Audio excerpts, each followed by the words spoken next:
नमस्कार फ्रेंड्स, एक बार फिर से इस वीडियो में स्वागत है। आज के इस वीडियो में बताने वाले हैं, अगर आप एक सिलाई का बिजनेस करना चाहते हैं तो उसमें किन किन बातों का ध्यान रखना ज़रूरी है और यह चीज़ें आपको सीखना भी ज़रूरी है। तो चलिए आज के वीडियो शुरू करते हैं और आपको बताते हैं, अगर आप सिलाई का बिजनेस करना चाहते हैं तो उसमें प्लान कैसे बनाना है, क्या क्या होना चाहिए, तो इन बातों को जानना भी ज़रूरी है शुरू करने के लिए।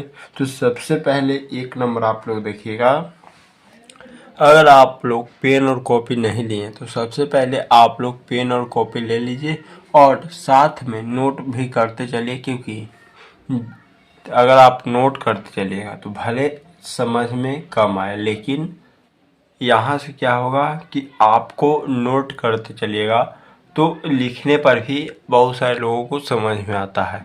और नोट कर लीजिएगा तो आपको कभी हमेशा काम देगा। लेकिन अगर आप एक बार सीख जाइएगा और भूल जाइएगा तो आप भुला भी सकते हैं। तो इससे आप लोग नोट करते चलिएगा। तो चलिए आज की वीडियो शुरू करते हैं। तो ध्यान दीजिएगा, सबसे पहले आपको बिजनेस प्लान बनाना है। किस लिए? तो सिलाई बिजनेस के लिए। तो सबसे पहले आपको तय करना होगा कि लिखना होगा आपका ड्रीम क्या है, आपका सपना क्या है। तो सपना मान लीजिए आपका क्या है, एक दुकान खोलना, उस दुकान को और अपने हिसाब से बढ़ाते जाना धीरे धीरे। तो यह सबसे पहले तय करना है कि क्या करना है। उसके बाद 2 नंबर देखिएगा, 2 नंबर यहाँ पर क्या है, धैर्य रखो। यानी कि आपको पेशेंस रखना पड़ेगा, धैर्य रखना पड़ेगा। यहाँ पर आपको हिंदी और इंग्लिश दोनों में समझा रहे हैं। अगर हिंदी में समझ में आए तो बहुत अच्छा, अगर इंग्लिश में समझ में आए, किसी तरह से आपको सिर्फ समझना है। तो धैर्य रखना पड़ेगा, यानी कि कम से कम इसमें आपको 5 साल, मान लीजिए 2 साल से 5 साल इसमें देना ही पड़ेगा, अगर आप बड़े लेवल पर जाना चाहते हैं तो इसे ध्यान रखना ज़रूरी है, क्योंकि तुरंत सफलता नहीं मिलती। उसके बाद मेहनत, यानी कि हमेशा आपको मेहनत करना पड़ेगा, हार्ड वर्क करना पड़ेगा और मेहनत से कभी भी डरना नहीं है। मेहनत कर कैसे करना है बहुत सारे लोग जानना चाहते हैं और जानते भी होंगे। तो जो लोग नहीं जानते उनको बता देना चाहते हैं, अगर नहीं जानते तो मेहनत का मतलब है हमेशा काम करते रहो, आपका ध्यान एक जगह रहना चाहिए। उसके बाद सीखते रहो, कीप लर्निंग, यानी कि हमेशा सिलाई के बारे में सीखते रहो। कैसे बिजनेस को बड़ा करेंगे, कैसे क्या होगा, तो आपको हमेशा सीखते रहना है। कोई भी बात इस बिजनेस से संबंधित आपको सीखने को मिले। उसके बाद हार मत मानो, नेवर क्विट, यानी कि कभी भी आपको हार नहीं मानना है, बस करना है करना है करना है। आपको यह सोचना नहीं कि नहीं होगा, बस करना है, उसके बाद आगे देखा जाएगा। उसके बाद समय की कीमत समझना है, यानी कि समय की वैल्यू आपको समझना पड़ेगा।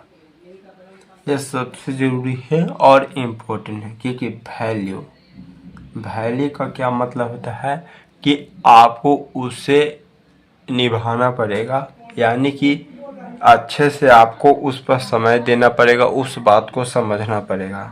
उसके बाद ध्यान रखना, यानी कि फोकस। देखिए आपका हर समय ध्यान भटकेगा, तो आपको सिलाई के ऊपर ध्यान देते रहना है। मतलब कि कभी कहेगा कि मन नहीं कर रहा है सिलाई करने का, फिर भी आपको करना पड़ेगा, हमेशा फोकस रहना पड़ेगा।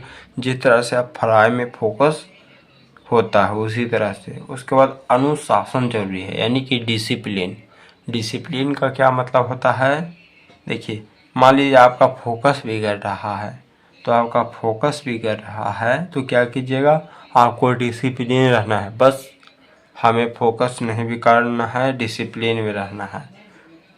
उसके बाद आत्मविश्वास, यानी कि कॉन्फिडेंट आपके पास होना चाहिए। अगर आपके पास कॉन्फिडेंट नहीं है, आत्मविश्वास नहीं है, विश्वास नहीं है, तो शायद आपको आगे चल के दिक्कत होने वाला है। तो विश्वास बनाइए कि इस बिजनेस को हम जरूर कर लेंगे। उसके बाद स्टार्ट स्मॉल, यानी कि अभी से ही शुरू कर दो एक स्मॉल बिजनेस, यानी कि एक छोटा सा बिजनेस अभी से ही शुरू कर दो, क्योंकि आपके लिए बहुत ही ज़रूरी है। तो आई होप आप लोगों को अच्छे तरीके से समझा दिए। बिजनेस का प्लान, सिलाई बिजनेस का, और आपको समझ में भी आया होगा। तो आज के इस वीडियो में इतना ही। जय हिंद, जय भारत, अपना देश अपना भारत। हाँ, आप लोग इसका स्क्रीनशॉट ले लीजिए और नोट भी करते चलिएगा।